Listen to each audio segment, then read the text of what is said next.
Hello everyone, Inquisitor Vaughn here, and in today's video I would like to continue with our Primarch Project deep dives by going into the 19th Primarch Project, who will be designated Corvus Corax. For the list of correspondences for this Primarch Project number 19's designated name would be Corvus Corax. The specialization of war is Infiltration and Guerrilla warfare. The aspect of humanity that I think the Primarch Project embodies is vengeance, and the Geneseed organ that I most associate with the Primarch Project and the Legion is the Mucranoid Geneseed organ. The 19th Primarch Project would be discovered on Lycaeus, which was the moon of a planet called Kievar. Kievar was located in the Segmentum Tempestus in the Fossar sector and was part of the Lycaeus system.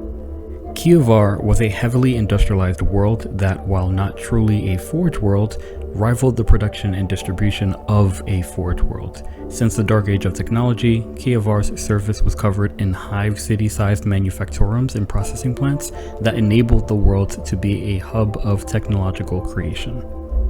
Kievar would be governed by tech guilds, who would negotiate trade deals and secure resources in order to increase the value of the world, and at the end of the Dark Age of technology, Kievar would be in position to prosper, surviving the Age of Strife and maintaining connections to the worlds that were its clients. During the Age of Strife, the tech guilds of Kievar became tyrannical, little better than the techno-barbarian warlords of Terra. They relied heavily on the system's human population, demanding hard physical labor, unreasonable work schedules, and extremely unsafe working conditions. The tech guilds would use any reason to force the system's population into its manufactorums and to control the population into compliance. If anyone spoke out against the tech guilds, they were sent to prison. If anyone demanded better working conditions, they were sent to prison. If workers didn't work hard enough, they were sent to prison.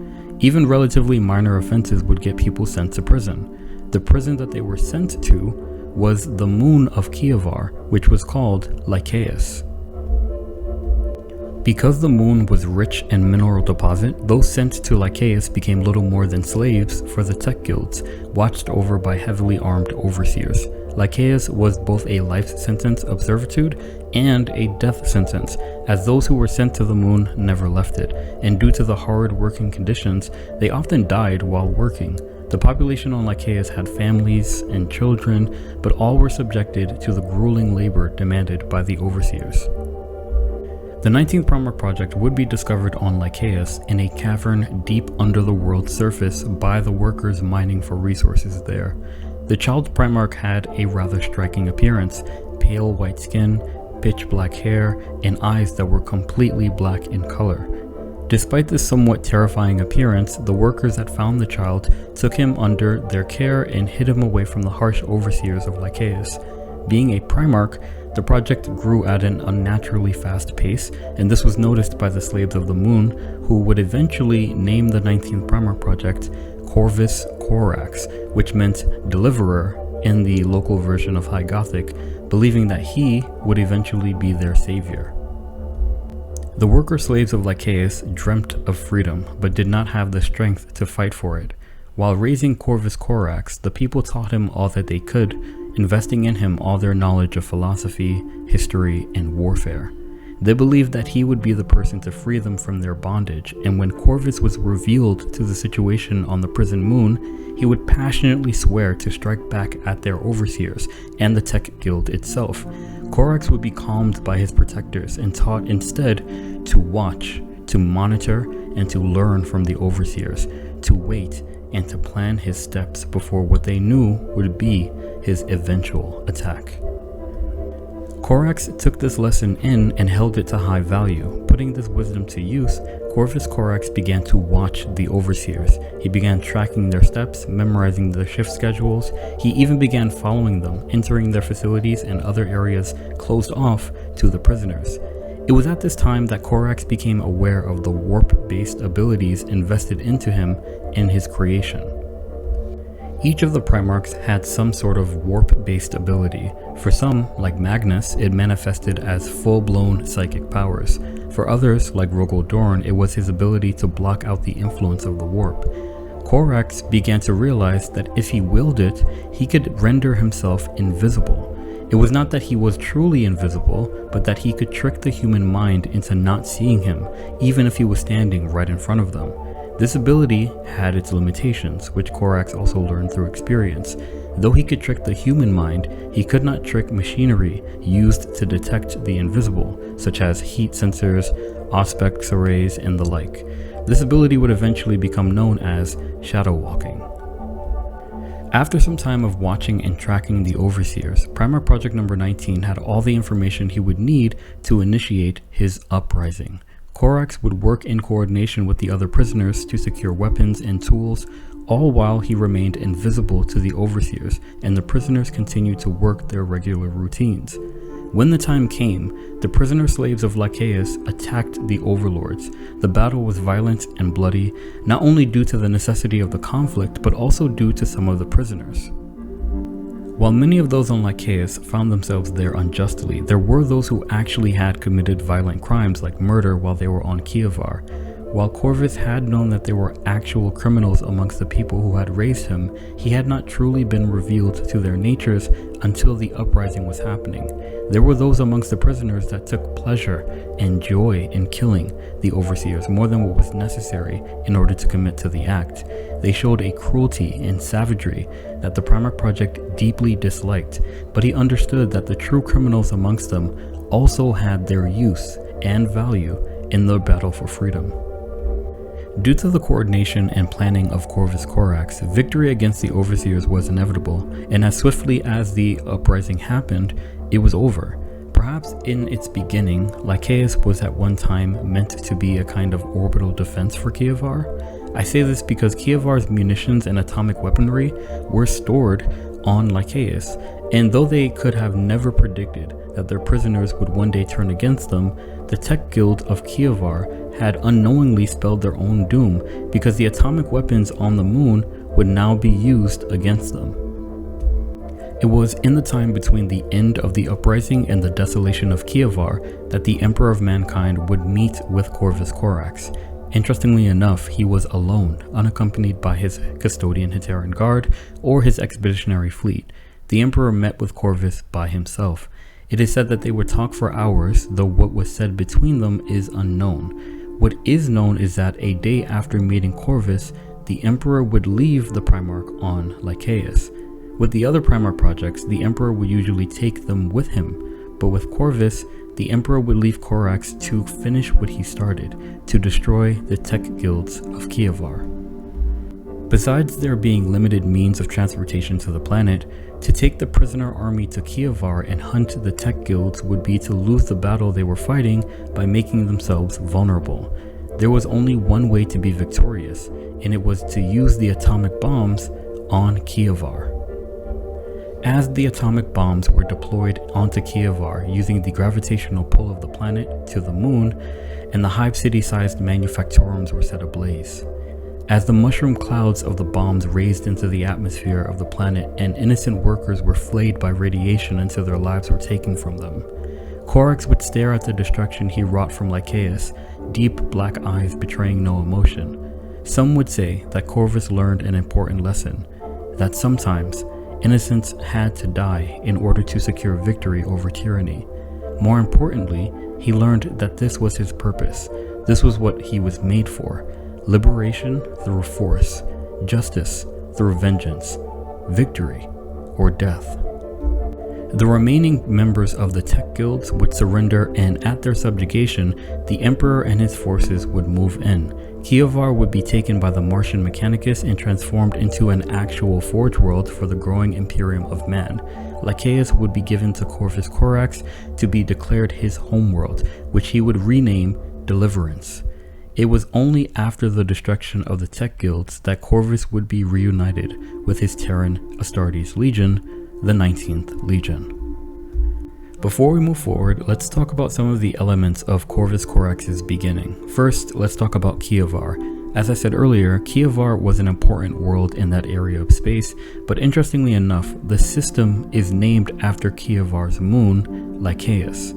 An interesting detail about Corax's arrival to Lycaeus is that the lore doesn't state that his gestation pod landed on the moon. It says that he was discovered on the world, in a cavern underground. Above the cavern was an undisturbed glacier, so it is possible that his gestation pod didn't impact the world at all, and the person who found him did so by accident, not on looking for him or his pod intentionally. When Corvus was found, he was encountered, not discovered, meaning that if he had arrived in his gestation pod, he had already emerged from it before he was seen. These things bring into question just how Corvus arrived on Lycaeus. All the Primarchs were distributed across the galaxy through the warp. Being that there was no information of Corax's gestation pod being found on the moon, I think it's possible that Corvus Corax emerged directly from the warp onto Kievar, into the cavern where he was found. This is especially considering information about his ability to shadow walk. This would bring into question whether or not the 19th Primarch Project could have been potentially corrupted by chaos, which I think is negated by other elements of his story. Next, I want to talk about the Primarch's name, Corvus Corax. It meant deliverer to the people of Lycaeus, but in true Latin definition, it is the scientific name for the common raven. I tried to find an in-lore connection between the meaning of the word to the human population of the moon and the animal itself. The only theory I could come up with was that at some point in the past, the raven creature was some sort of totem animal or symbol to the people of Kievar, which became associated with the idea of a deliverer or a savior. So when they named him Corvus Corax, they named him after what the symbol meant, but the creature itself would become a symbol representing Corvus Corax. Looking at the sector in which Lycaeus was located, the Fossar sector as a whole was under constant threat by the orcs, with the orc-dominated region of Octarius being nearby. Many worlds in that sector, including the sector capital that shared the same name of Fossar, were captured by the orcs. It would also be important to note the strategic value of Kievar, with it being the last Forge World or Forge World-like planet left in the system before the Emperor arrived. The initial recruits to the 19th Legion were taken from the Xeric tribes of the Asiatic Dustfields. They were described as a savage and technologically advanced people who frequently fought against the larger Indonesic bloc. Xeric is a word used to describe specific types of environments, places that are very dry and contain little to no moisture. And that description of the peoples is supported by them being from the Asiatic Dustfields. So Xeric tribes just means desert tribes. I was curious as to what region the Asiatic Dustfields would be located on a map, and so I was urged to dig a little bit deeper into the history of the Unification Wars. To understand the timeline, we have to divide the history of the Xeric tribes into two parts: the Age of Strife, which was before the Emperor arose to lead humanity, and the Unification Wars, which was when the Emperor arose to lead humanity. So, the Xeric tribes were known for fighting the Indonesic bloc. The Indonesic bloc was a polity on Terra that was historically known for fighting against a techno-barbarian nation-state called the Pan-Pacific Empire during the Age of Strife. The Pan-Pacific Empire was a techno-barbarian nation-state that was situated around the Pacific Ocean on Earth. It was controlled by many different tribes that fought against the Indonesic bloc, with the Xeric tribes possibly being amongst the tribes that was part of the Pan-Pacific Empire. The Pan-Pacific Empire would be attacked by the Albion clans and be ruled by a warlord called Narthan Dune for some time before the Emperor initiated the Unification Wars, destroying the Pan-Pacific Empire. With that enemy down, the Emperor would continue to move east, placing his focus on the Indonesic bloc. During the Unification Wars, the Indonesic bloc was under the control of a figure called Cardinal Tang, who was an ethnarch and who practiced forced eugenics on the population of the Indonesic islands during the Age of Strife. During the Unification Wars, Cardinal Tang was one of the Emperor's most formidable enemies. At the same time, to the northeast was the techno-barbarian nation-state of Ursh, ruled by a tyrant called Caligan. Geographically speaking, the Indonesian bloc represented not only Indonesia, but the Indonesian islands.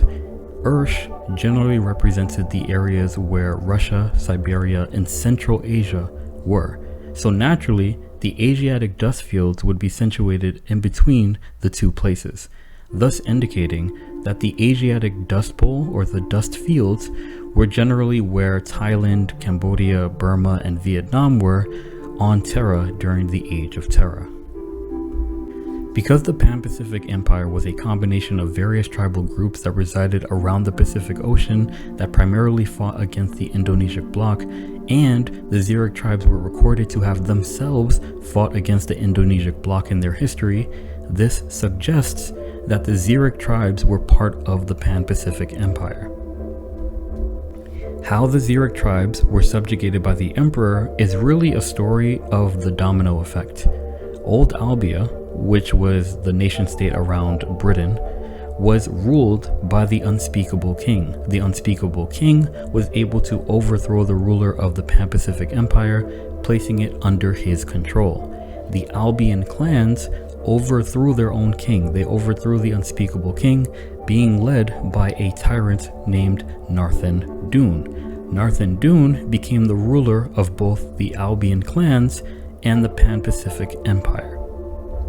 Then the Emperor came around, he overthrew Narthen Dune and earned the loyalty of the Albion clans. From the Albion clans, he would form the Iron Hands, the Night Lords, and the Death Guard legions.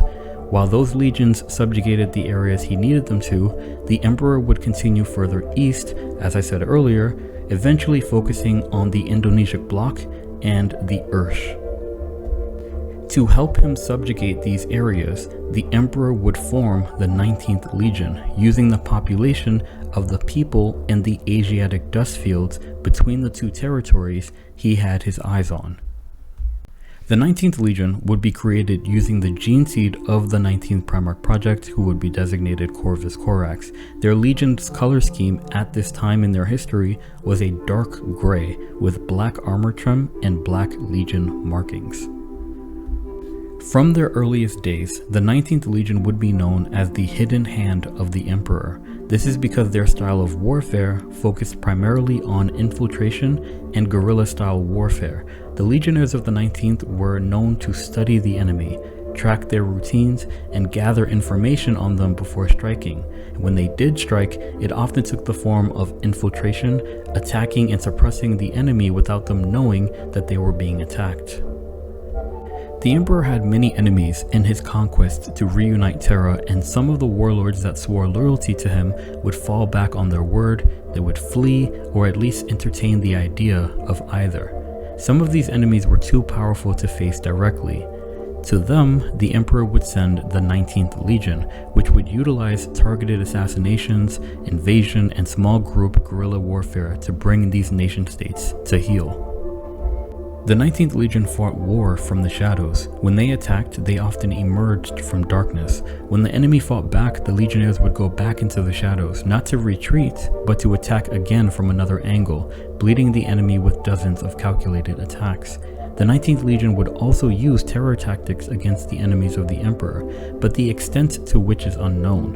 This style of war was largely influenced by the Legion's initial recruits. The Xeric tribes had always been a suppressive shadow of terror to their enemies, always keeping an eye on a defeated foe, ready to strike before the enemy could, if need be. The Terran 19th Legion utilized a lot of the Xeric tribal traditions and attitudes, from their disdain toward those they considered weak to the unusually high degree of cruelty that they would employ in battle. It's truly unknown just how many battles the 19th Legion participated in. They really were the Emperor's hidden hand.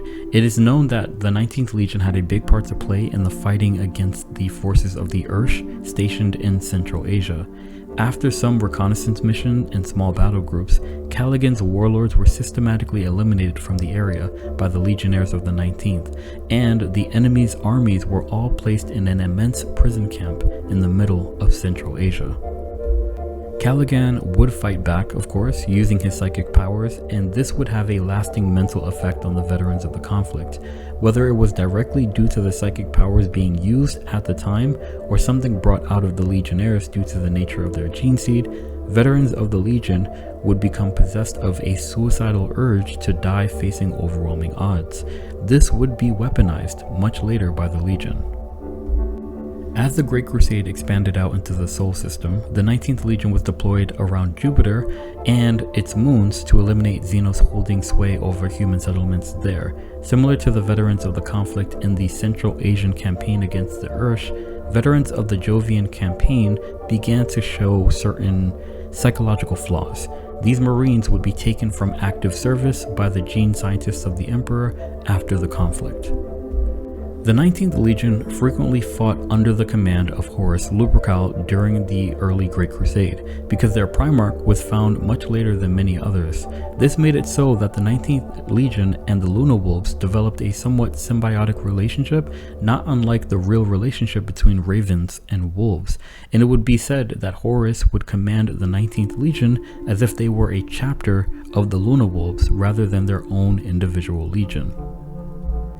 As time went on, Geneseed traits would begin showing in the Terran 19th Legion. With some of its legionnaires, their skin would become pale white. With others, their hair would become extremely black. With others still, their eyes would become fully black. It was due to these Geneseed traits and certain practices, like covering their faces with the sand of battle, that the Legion was given nicknames by Horus and the Luna Wolves. These names were the Pale Nomads and the Dustborn. So, when looking at the themes of the Legion, I always try to decipher what historical inspirations were used for their lore. In almost every Primarch video, I talk about historical events that could have inspired the lore for the Unification Wars and the Horus Heresy. With the early 19th Legion, especially with the location of the Xeric tribes indicated in their lore being around the areas like Thailand, Burma, Cambodia, and Vietnam, I think much of the early Legion history was inspired by the Vietnam War. Few societies in history were so strongly known for their mastery of guerrilla warfare like the Vietnamese during its historical conflicts, and they were known for using extremely cruel contraptions and traps against their enemies.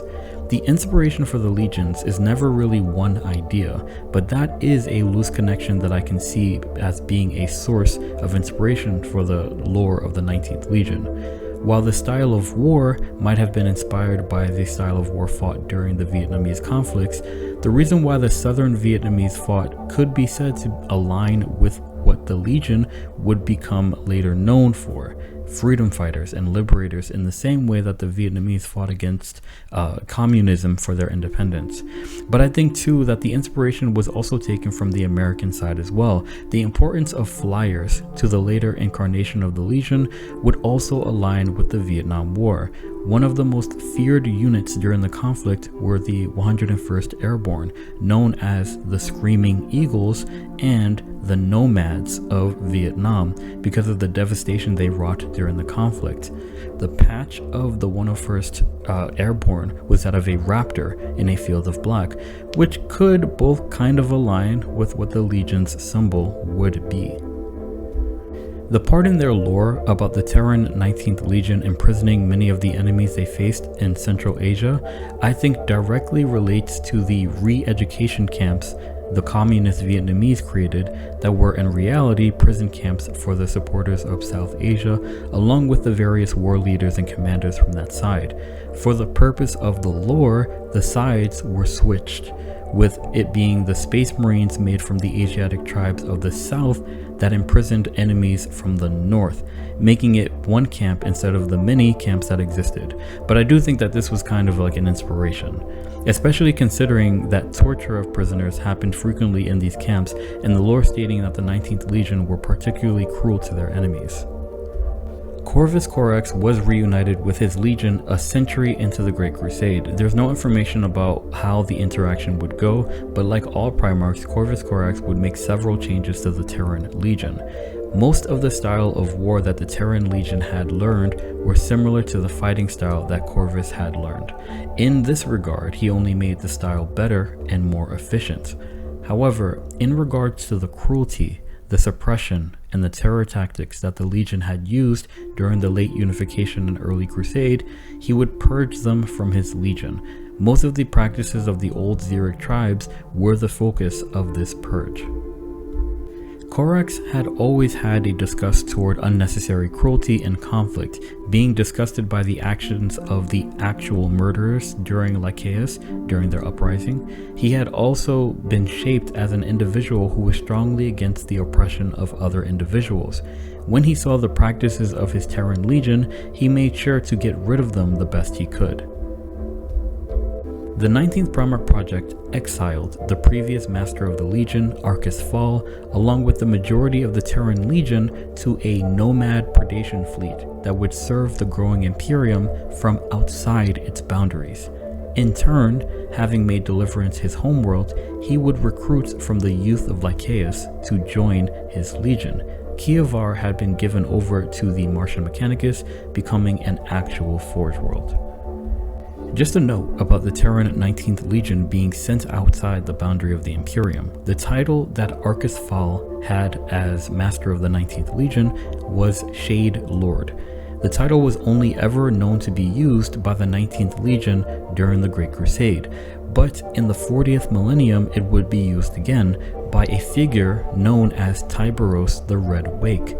Tiberos is the chapter master of the Carcharodon Astra, commonly known as the Space Sharks, a chapter of Astartes that hunt the enemies of the Imperium in the outer dark, beyond the boundaries of the Imperium. The Carcharodons are pale Astartes with fully black eyes, renowned for their cruelty and brutality to the enemies of mankind. Though the Carcharodons' Geneseed lineage has been speculated upon, I think the correspondence and information confirms that the Carcharodons are, or at least started out as, the Terran Astartes of the 19th Legion. Not to mention the gray color of their armor in comparison to the early Legion's color scheme and the white markings. Under the leadership of Corvus Corax, the 19th Legion became the Raven Guard. Their color scheme would change to black and white. Their heraldry would change primarily to that of a white raven. Other symbols that the Legion would use were variations of the raven symbol, it as a black symbol or the outline of a raven in white. The Raven Guard Legion often used the decimal number system to indicate squad numbers.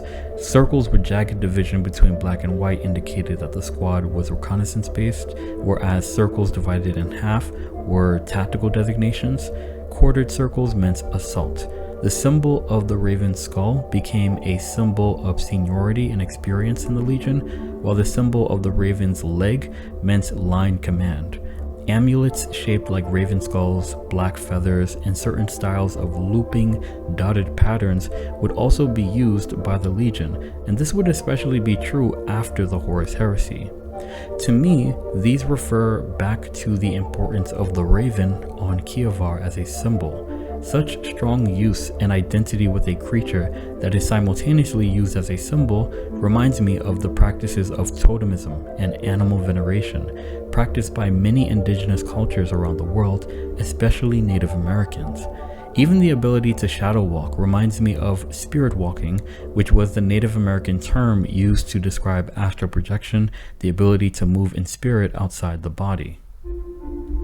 The color scheme of the Raven Guard became largely monochromatic, defined by black, dark gray, light gray, and white.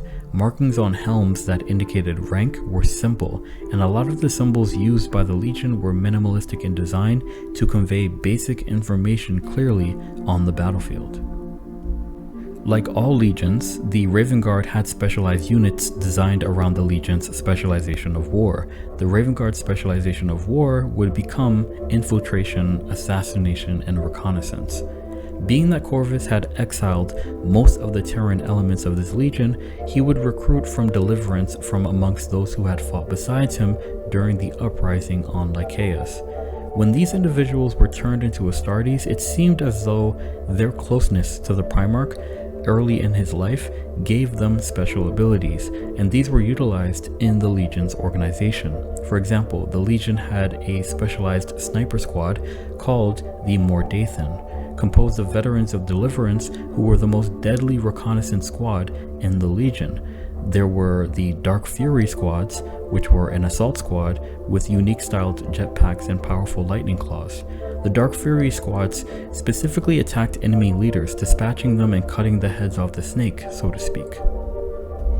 There were the Shadow Wardens, which served as Corax's honor guard, who were called such because they themselves were rarely seen despite always being near enough to the Primarch in order to protect him. The Legion had exiled most of the Terran Astartes, but not all of them. For those that were kept, they were formed into squads called Deliverers. Unlike the rest of the Legion, the Deliverers were clad in cataphracti Terminator plate that was red in color. The armor type and the color were uncharacteristic of the Legion for how bulky and bold it was, but this seemed to be the point, as Deliverer squads were deployed in shock assaults when the Raven Guard mission seemed threatened with failure. By their armor and color scheme alone, they were obvious targets to the enemy that could temporarily take away the attention from the greater Raven Guard force. This, combined with the characteristic brutality of the Terran 19th Legion, made the unit a rare sight on the battlefield, but an effective unit nonetheless. The Deliverers as a unit type were actually named by Horus Lupercal and the Luna Wolves when he commanded the Legion on Terra. As a result, the majority of the Deliverers were closer to Horus than they would ever be to their own Primarch. When the Legion had been reunited with Corax, but Horus Lupercal was made War Master, it was clear that the remaining Deliverers were more willing to follow the orders of Horus Lupercal even over Corax's. In the conflict at Gate 42 against the unsighted King's alien species, Corax would almost get into a fight with Perturabo over not wanting to cause unnecessary casualties amongst his own Legion. Corax wanted to focus on his Legion's specialization, but Horus wanted the Raven Guard to assault head-on along with the other Legions in the conflict. Being calmed down by Russ, Corax would obey the War Master, but seeing that the Deliverer elements of his Legion were more loyal to Horus, he would send them ahead of the main Raven Guard force. Needless to say, the majority of the Deliverers were slaughtered in this conflict. Unbeknown to Corax, the heretical warrior lodges spread to other legions by the Wordbearers had spread into the Raven Guard's Legion as well, primarily through the Deliverers, who were already loyal to Horus. By sending them to their deaths in the Battle of Gate 42, Corvus had eliminated the warrior lodge's presence in the Legion, essentially purifying it of its traitor elements. The Raven Guard Legion would also extensively use the Mark VI pattern of Space Marine armor, beginning with the scouring of the Scaland sector against the Eldari. While the other legions like Iron Warriors and Salamanders didn't like the armor for its lack of extra plating, the Raven Guard actually preferred it as it assisted their infiltration-based warfare. So frequently did the 19th Legion use this armor that it eventually became known as the Corvus pattern of Space Marine armor to honor the Raven Guard Legion.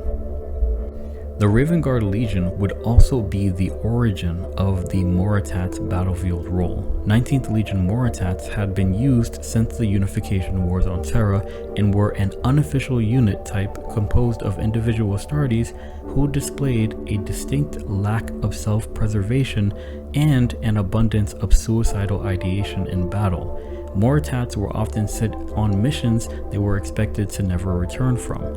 Clad in modified armor and armed with 2 Serpentia pistols, Moritats were sent to wreak as much casualty and havoc as possible in order to destabilize the enemy. The Moritat's tactical role emerged in the 19th Legion specifically due to the psychological effect that Corax's Geneseed had on his Marines over time. Along with their skin becoming pale and their eyes becoming black, they suffered from something that would be known as the Sable Blind, which was the psychological effect of the Legion's Geneseed. That was basically the effect of suicidal urge and extreme determination. It was only after the Primarch Rabute Guilliman of the Ultramarines Legion saw the value of such warriors did they become an element of the other legions, but it was the Raven Guard that had them first. Somewhat relating to the Moritat and the psychological effect that Corvus's Geneseed had on the Astartes of the 19th Legion, there was at one time a squad designation called the Shadow Killers. These were Astartes fully under the effect of the Sable Blind and served as shock troops for the Legion. Corvus Corax would eventually get rid of this unit because of the amount of casualties the Legion would later experience for it. Seeing how strongly his Geneseed could affect his Marines, Corvus would create something called the Trifold Path of Shadow. The Trifold Path of Shadow was a system of discipline that focused on the three specializations of war that the Legion mastered: ambush, stealth, and vigilance. Focusing on these disciplines distracted, at least temporarily, from the effects of the Sable Brand or the Sable Blind. Being that Corvus had secured Kievar for the Emperor and the Mechanicus, he was able to commission both Mars and Kievar for unique flyers that aligned with his Legion's objectives, like the Shadowhawk, which was a Thunderhawk variant created on Terra, and the Whisper Cutter, which was utilized by the tech guilds of Kievar in its past to deploy overseers rapidly. Both types of flyers made to be either undetectable or nearly so, transporting numbers of troops into the battlefield with efficiency.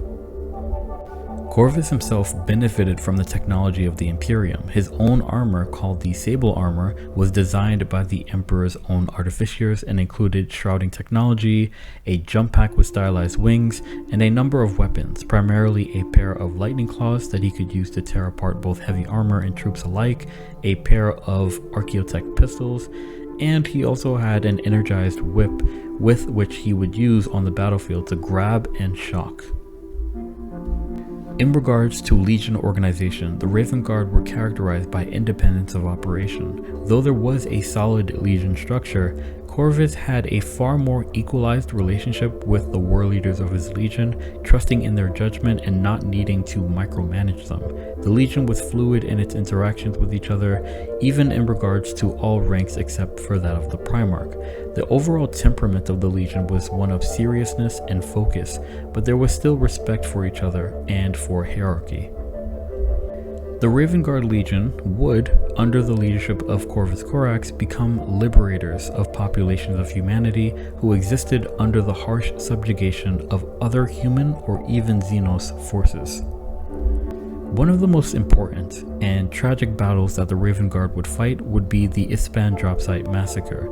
The Dropsite Massacre was Horus's first show of betrayal by attempting to annihilate the Loyalist Legions present in the system, which included the Raven Guard. The 19th Legion barely survived the massacre, and Corvus himself was caught in the blast of an atomic bomb sent by the Iron Warriors. The Raven Guard Legion were forced to make a fighting retreat or risk being wiped out. By the end of the conflict, around 75,000 Marines of the Raven Guard were killed. Most of his legion that had survived had reconnected with him, while others would join the survivors of other legions, forming Black Shield cohorts driven to get back at the traitors.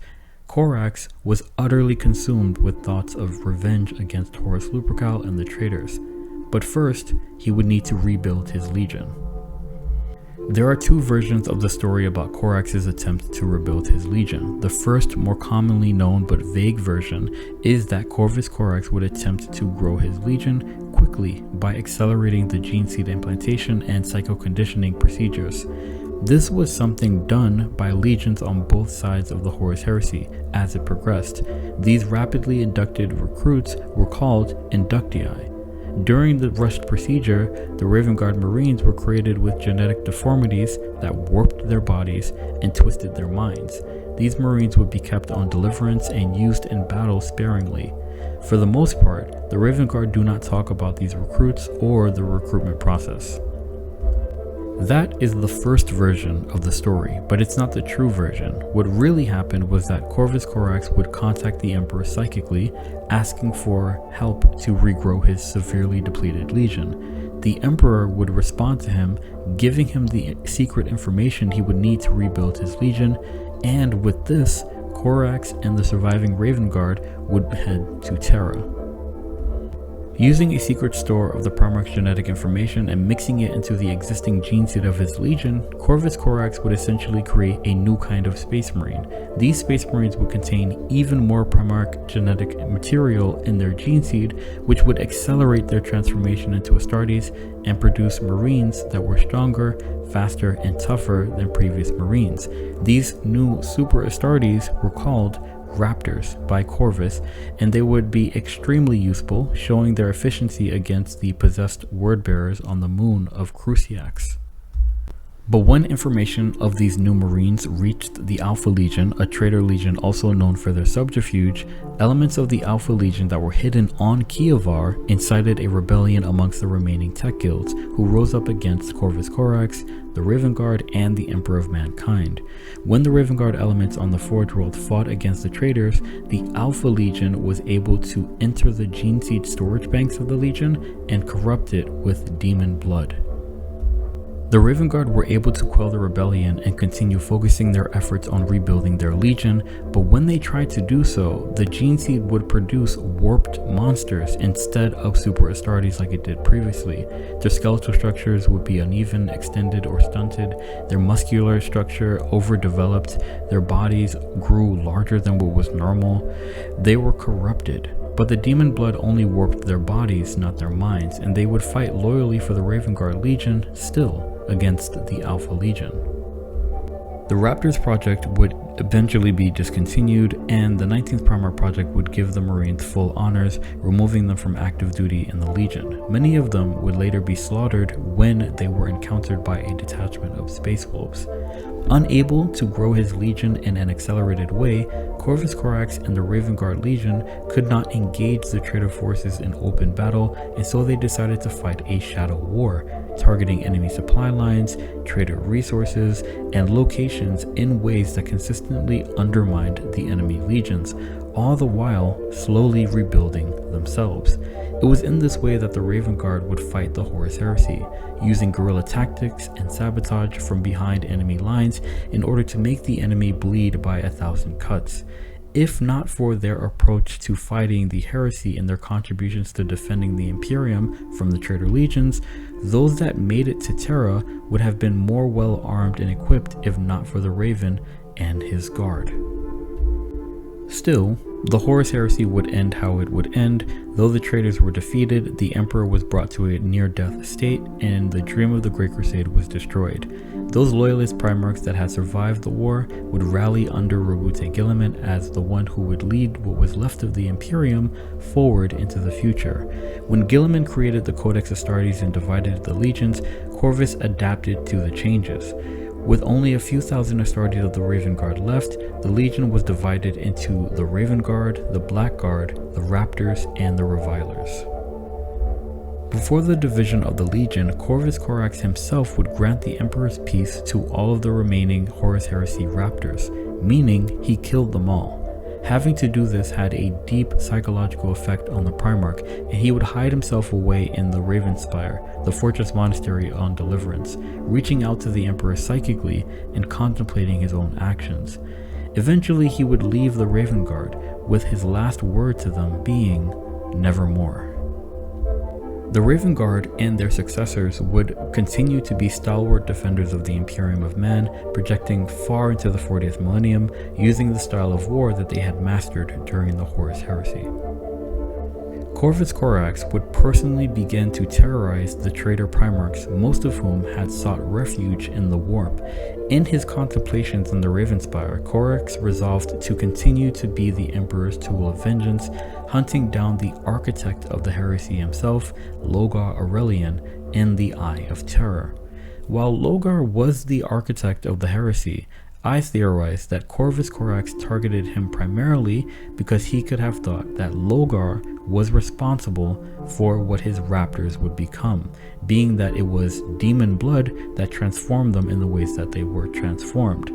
After all, Corvus would almost kill Logar during the Dripeside Massacre, and soon after, as Corax began the Raptor Project, he would exercise them against the Wordbearers, many of whom were demonically possessed Gal Vorbak.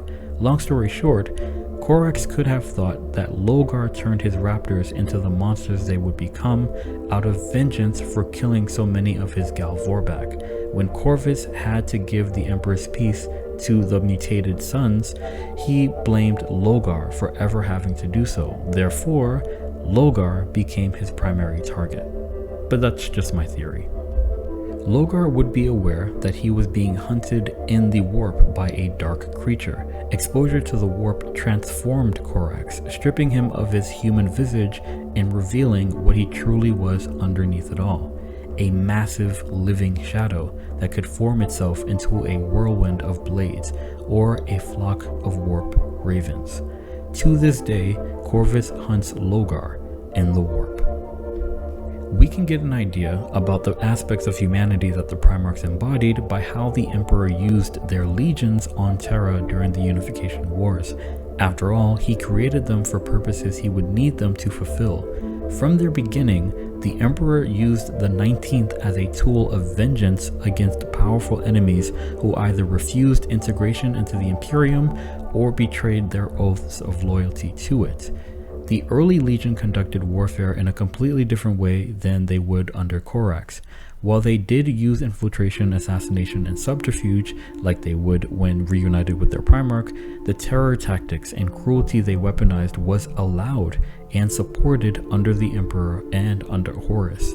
It can be said that these factors are the true meaning or the true nature of the 19th Legion, and consequently the true nature of Corvus Corax. But as with all Primarchs, when Corax is discovered, he is shaped and influenced by the culture he is raised in. Brought up on a prison moon under the subjugation of harsh overseers, Corax grew in conditions that his Terran legion subjugated others to. He began to look at the world through the lens of the imprisoned and not the imprisoner, developing a sympathy for the prior.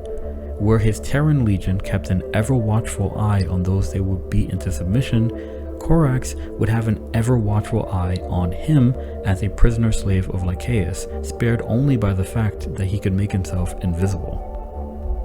Where his legion on Terra reveled in terror tactics and cruelty toward the enemy, Corax would be disgusted at the cruel and unnecessary acts of the actual criminals on Lycaeus during the uprising. Finally faced with the weight of a decision that would slaughter thousands to achieve victory, he makes the decision to bomb Kievar. Having been shaped like he was by those around him, Corvus Corax had always been conflicted with his own nature. Perhaps this is what the Emperor sensed when they spoke before the bombing of Kievar, a weakness that had to be expunged before he could lead his legion, the weakness being the ideal of justice.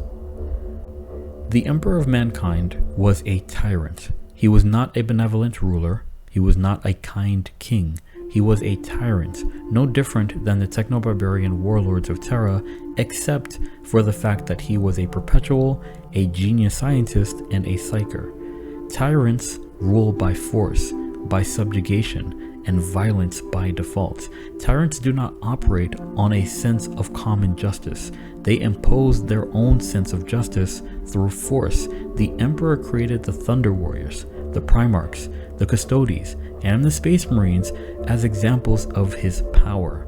All of these creations, no matter how beautiful, no matter how human-seeming, are weapons of war. All of these creations were living embodiments of the mantra of all tyrants: might makes right. And so when we think about how the Emperor used the 19th Legion and how Corvus Corax embodied the vengeance aspect of humanity, we need to really consider how we defined vengeance.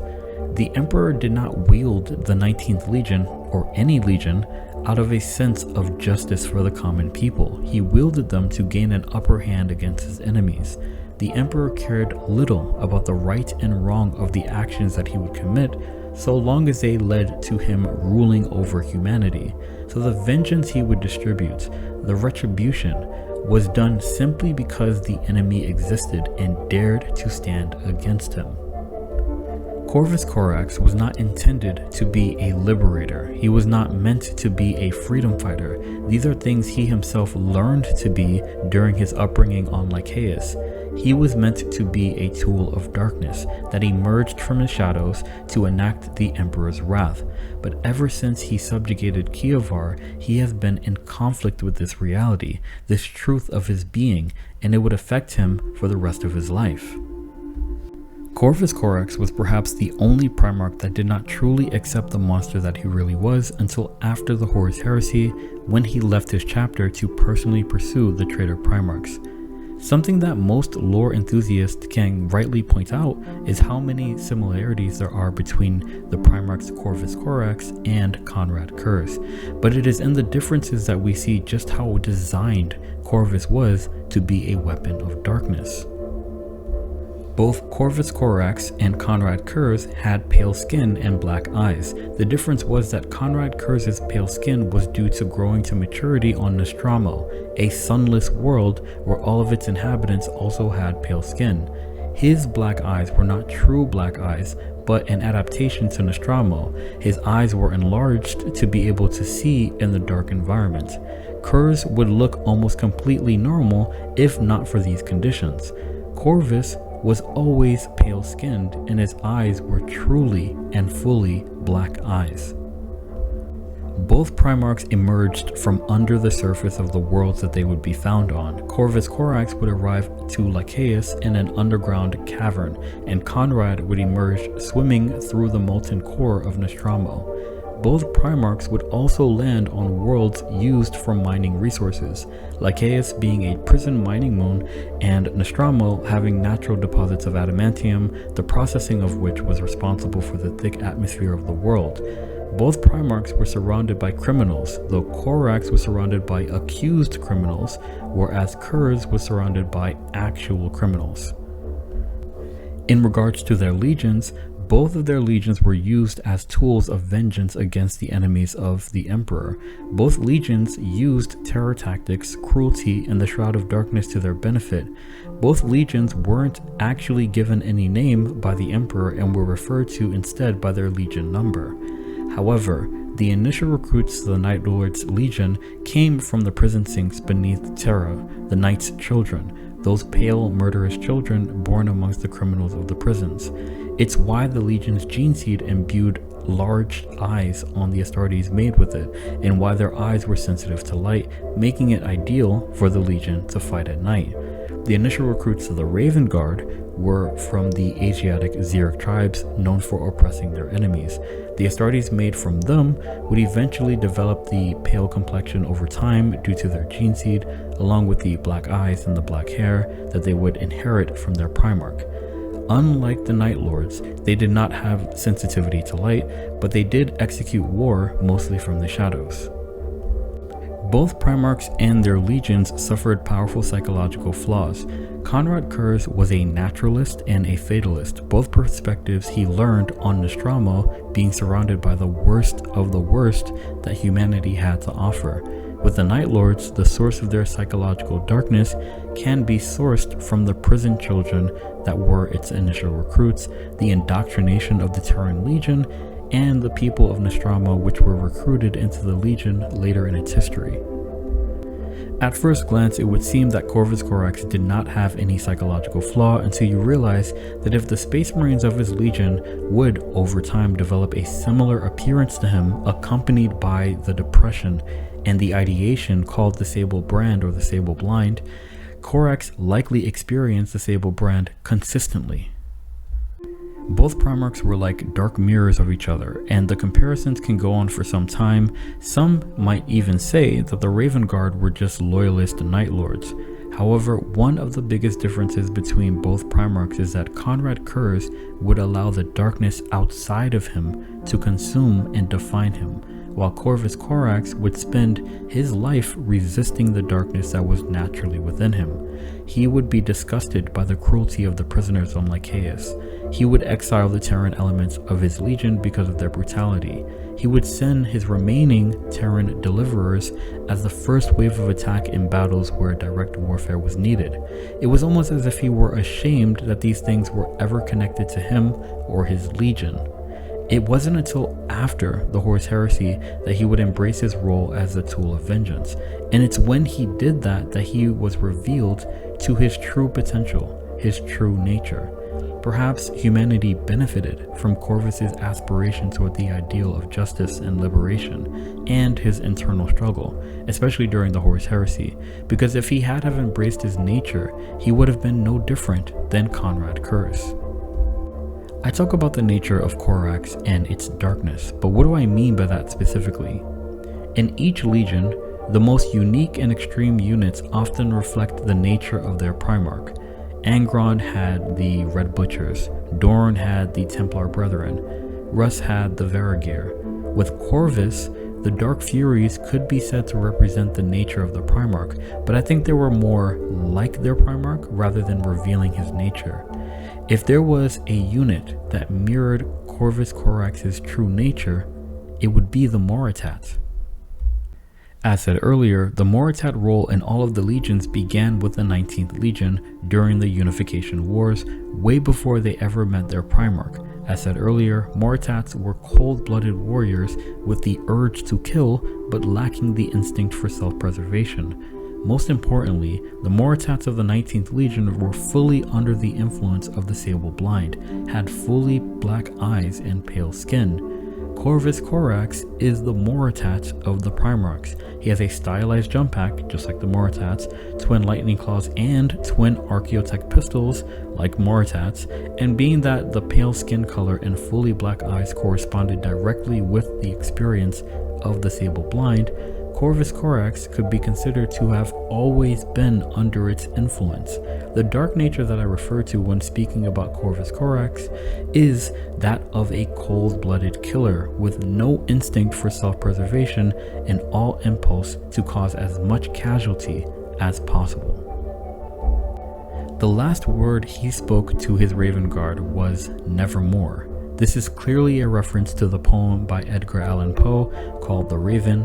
The Raven is a powerful poem about mourning loss and seeking comfort with thoughts of the afterlife, only to have that comfort diminished by a single word spoken by a visiting raven, that word being nevermore. It's a really good poem, and in context to Corvus Corax and the Raven Guard, it refers to the headspace of the Primarch before he left them. He was depressed and hopeless and disappointed and succumbing to the darkness within him. Last but not least, the Geneseed organ that I most associate with the Raven Guard Legion and Corvus Corax is the Mucranoid Geneseed organ. It's a Geneseed organ that is connected to the Space Marine's nervous system and responds to the chemical stimuli of the environment. In response to this stimuli, the Space Marines secrete a waxy protein substance that seals their pores. This organ is used when it's time for Marines to enter suspended hibernation. The Marine purposely provides environmental conditions for activating this organ by applying a chemical to the skin. Once their pores are closed, they can move forward with putting themselves in suspended hibernation through the use of the Susan membrane.